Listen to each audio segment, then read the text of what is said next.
Good afternoon, everybody. My name is Alan Kurr, and I am a business counselor with the Small Business Development Network here in Mississippi.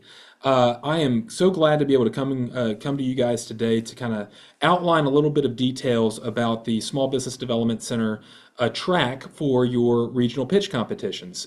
I'm actually located in Oxford, so we have the Oxford pitch competition. There's others that are going to be going on in Tupelo and on the Gulf Coast and in Starkville and in Jackson and all over with some certain regional partners. And so we're excited to be a part of this program in collaboration with Innovate Mississippi. They have a track that's going to be setting forth to get folks involved in the Co-Builders program, which is a statewide accelerator for innovation style businesses and high growth ventures. Today, however, we're going to be focusing on the Small Business Development Center tracks. And so this is going to look a little bit different in each region, but stick with us and we're going to cover some of those details and what you need to be prepared for going into your pitch and into your presentations in your regional pitch competition. So again, my name is Alan. Today we're going to be going over initially the criteria as it is outlined for the SBDC tracks that you may be pitching in. The next thing we're going to do is a review of the deck in terms of what does an actual presentation PowerPoint look like and what needs to be included in that. And we're going to show you a template here in just a few moments. And the last thing is we're going to just have a couple of notes on pitch presentation. And so how do you articulate your points? How do you, what do you need to expect in terms of the conversations and the question and answer sessions with certain judges in your regions. And again, it's going to look a little bit different everywhere, but we're going to touch on that here momentarily.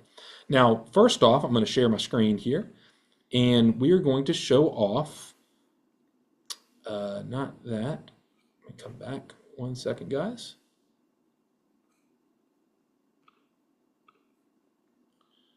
We are going to show off the judging criteria.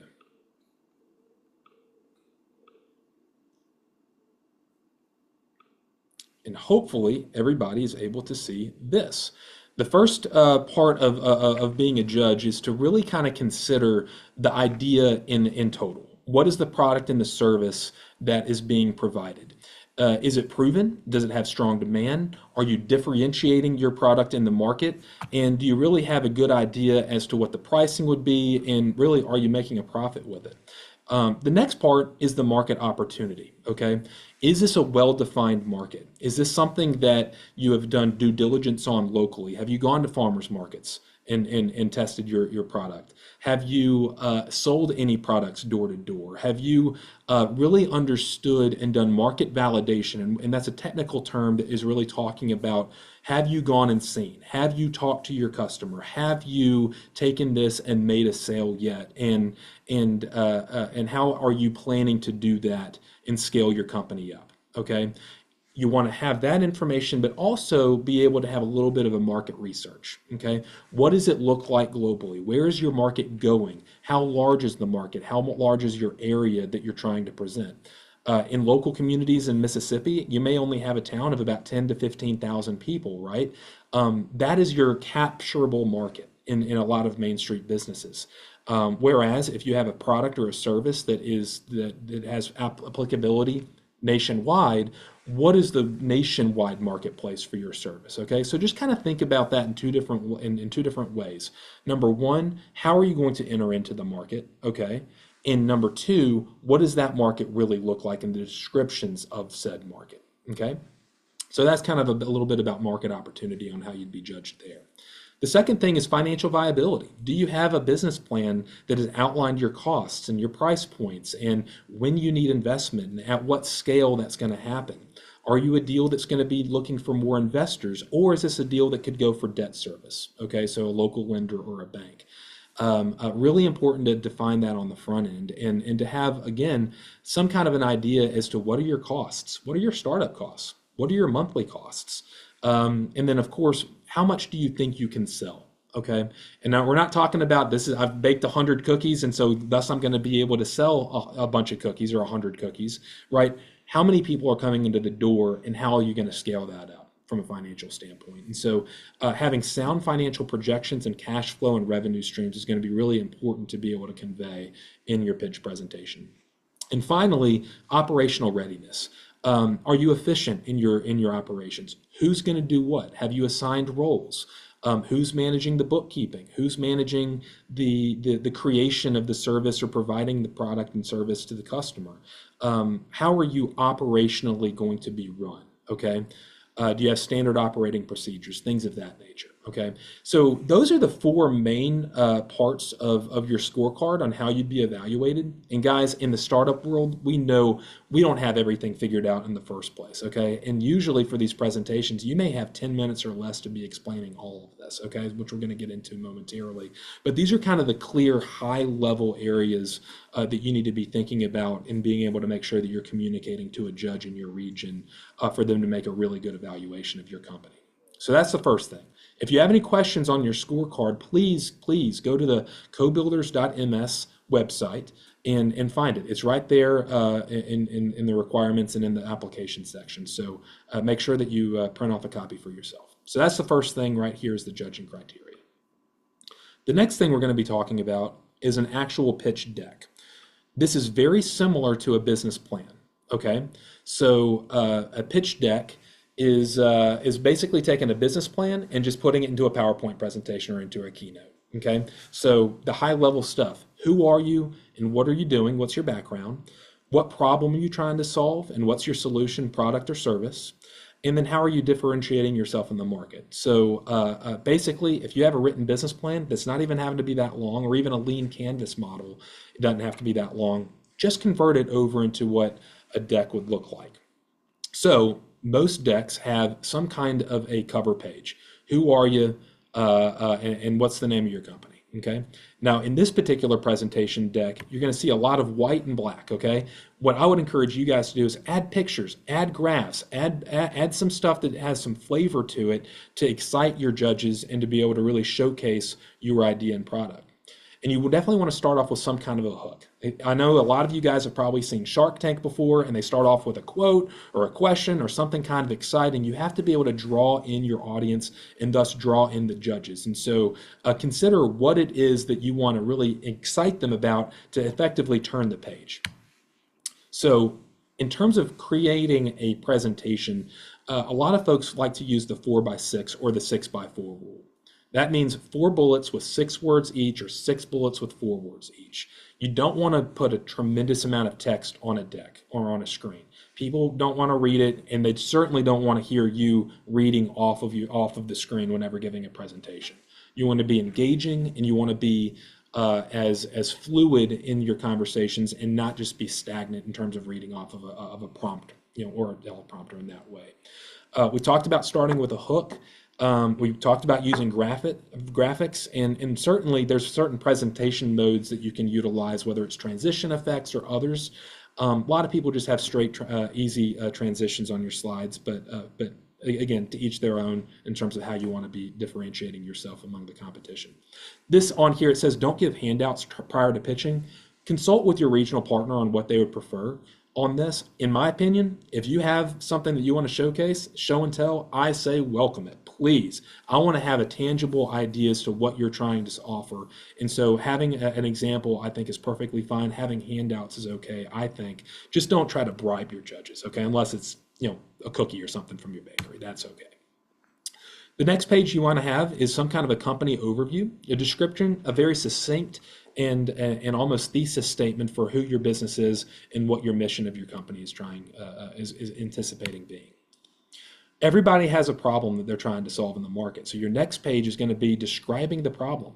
What is it that is going on in your community or in your business market that is needing your company and your solution? Okay, so describe the problem. If it's, hey, we don't have enough restaurants who sell wonderful Korean food, or hey, we have the best new kind of pen. Whatever it is, you have to be able to solve some kind of a problem. Okay, so identify that problem in your market. And then, of course, the logical thing is identify your product or solution. Describe your product. Describe what it does, how it functions. If you have a minimum viable product or some kind of a prototype ready, describe it, show it. Where are you at in the development phase of this? Are you just having a design, or is this something that you're already selling in the open market? And of course, do you have any intellectual property rights that would be associated with this? Have you copyrighted it? Do you have a patent pending? Some products do, some products don't. In terms of a Main Street business concept, it may be that your product isn't that much different from the others, but you have to figure out a way to differentiate yourself in the market, whether it be through marketing or otherwise. So you might want to go into a little bit of detail on that, which is where your market analysis comes in. What's the total size of your market? What's the niche area? What is the projected growth of this market over the next several years? And globally, what are the trends? Okay. And how are you going to effectively get your product to them? Okay. And it may be that, hey, we're just going to have a bunch of advertisements on billboards, or we're going to have a really strong social media presence, or maybe there's some other advantage that you have in your background or in your networks that will draw people to your product and your solution. But this is the kind of thing that you're going to want to start thinking through. And then we talked a little bit about your go-to-market strategy, but what's your distribution points? Who are your resellers? Do you have very strategic partnerships that would come into play that others don't? So you definitely want to describe how you get in touch with your customer. I know for me and my family, I come from a family of entrepreneurs. We started out in local farmers markets. If you're familiar in the Jackson area, we started off in the Belhaven Farmers Market with our frozen food products, and we were able to really understand what was needed and what was anticipated by our customers. And then we went back to the drawing board and in terms of our recipes and tried to figure out, how to offer what the client was looking for. From there, we were able to scale up into actual grocery stores. And so you're not going to be able to capture the whole market or the whole world in the first week, okay? But just tell us, how are you going to do that, and what does that timeline look like over, say, a 1 to 2 or 3 year time period? Competitive differentiation. Guys, if you don't know your competitors, if you don't know who else is doing your product or service down the street, then you're really putting yourself at a disadvantage. The reality is most ideas have probably already been thought of, and it's how are you going to do it that's more efficient, more cost conscientious, and what have you added in terms of new value to a product or a service that somebody else hasn't thought of? Okay, a lot of people say first to market, best to market, or cheapest to market. Okay, so you want to think of it in those kind of terms. So understanding your competitive advantage, even charting it in a matrix, is perfectly appropriate for this kind of a presentation. Of course, all businesses run on money and on cash. So understanding the revenue model, your license, your sales. Maybe it's just as simply as understanding, hey, these are the products or services, this is the different things we're going to be selling in our shop, and this is how much it costs to make, and this is how much we anticipate our profit margin to be, okay? So outlining that in a clear way that the judges can understand, oh yeah, they actually know what they're talking about, and it's realistic and justified in terms of how much money they can expect to make, okay? And that would lead into your financial forecast, okay? Guys, this doesn't have to be perfect. A forecast is just nothing more than a prediction, but understanding what gross revenues would be coming into the business, about what kind of market in terms of sales tax would be associated with it, or other taxes. What's your cost of goods sold? What is your net profit, and what other expenses would you have that would be associated with this business? And you want to scale that out over, this says 5 years, could be 2 to 3 years, okay? But we have to give an idea as to where this is going to go in terms of a break-even point and eventually becoming profitable. The good news is, guys, that if you're selected for this program, you're going to receive some mentorship from your SBDC business counselors or others in your regional partnership areas that would be able to help walk you through this. So know that you're not alone. This is a lot of information. And by the way, you only have a few minutes to be able to communicate this to the judges. So sometimes being as simple and straightforward and not trying to provide too much information is probably the right way to go, okay? But you also want to make sure that you're showing some kind of a scale up in terms of profitability. Lastly, and this is fairly the easy part, who's your management team? Who's your CEO? Who's your CFO? Who's your director of sales? Do you have interns that's a part of this? Do you have business coaches and mentors that are a part of this? Do you have investors, others who have a vested interest in this kind of a proposition or new company that you're trying to start? And so this is where you're going to want to outline that, okay? So just be clear of who you are. Don't try to oversell yourself. Don't try to oversell your background. Just give us a good idea as to who you are and give us confidence that you do, in fact, have the skill set to be able to start this business and be successful in running it. Lastly, there's a summary. You might want to restate the problem that was there and give the value proposition in a quick overview again of your product or your solution. You might want to hit a little bit on how it is going to blow the world away and how you're going to make a ton of money, and then really try to sell your management team as a result of that. And so just summarize it. We talked about that hook at the end. Maybe come up with some kind of a snazzy finish at the end, whether it's a jingle or a fun call to action for the judges, or a straight ask sometimes, even for investment. That is all appropriate here at the end. And that is effectively what you would be trying to put together in terms of a PowerPoint deck. Again, make it work for you. Make it look fun. Add pictures, add graphs. Whatever it is that really sells who you are and your company is going to be really important in this particular part of your presentation. Finally, guys, back to me. It's all about presentation, okay? Each one of your regional partners may have a different timeline, okay? Some you might only get 5 minutes to present, others you might get 10. Some regions may have 2 to 3 minutes of questions. Some may not ask any questions at all. But you want to be prepared. And so talk to your regional partners, talk to your business counselors about what's expected in your particular pitch area, and then you can come up with a really good strategy. But make sure you practice, practice, practice. Articulate your points, get it down to your timeline, practice in front of friends, family, the dog, anybody that will listen to you. Make sure you get a chance to really practice this before you go into your pitch competitions, and make it fun. Don't stand behind a podium and just be all stoic or static. Maybe get around and move a little bit, engage your audience. Now, it doesn't mean running all the way around a room or running behind them or anything like that. Remember, watch TED Talks, watch presentations. There's plenty of these things on YouTube, including, if you look up the Co-Builders MS and Innovate Mississippi website on YouTube, you're going to get a chance to really look at a lot of different examples of a really good presentation. So I would encourage and invite you guys to check that out as you're doing your pitch prep as well. So again, Co-Builders, Innovate Mississippi on YouTube. Look for those presentations, and I'm sure you're going to get a lot of good examples of what to do and what not to do in terms of a good presentation. So you want to stand upright. You want to present and articulate your points well. You want to stay on task.